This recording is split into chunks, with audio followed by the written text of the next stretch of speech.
Hello guys, कैसे आप लोग। तो गाइस, क्या आप भी अपने विंडो 11 में जो माउस पॉइंटर होता है ये वाला जो मैं कर्सर घुमा रहा हूँ, अगर आप इसका कलर चेंज करना चाहते हो विंडो 11 में तो ये वीडियो आपके लिए है। तो उसके लिए आप सबसे पहले विंडोज़ प्रेस कर लो। विंडोज़ प्रेस करने के बाद यहाँ पर आप सर्च करोगे सेटिंग्स पर आ जाने के बाद यहाँ पर आपने इस सर्च वाले सेक्शन में या आप एक्सेसिबिलिटी पर भी आ सकते हो।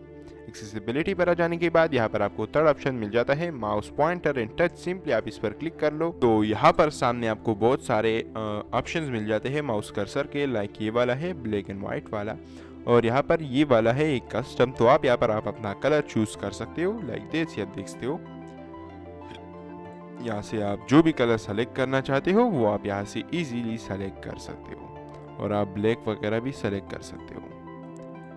ये आप देख सकते हो, डन कर दो। ये आप देख सकते हो ये चेंज हो चुका है। आप माउस पॉइंटर भी बढ़ा सकते हो लाइक दिस। तो गाइस, आज के लिए इतना ही। हम मिलते हैं नेक्स्ट में। Bye bye.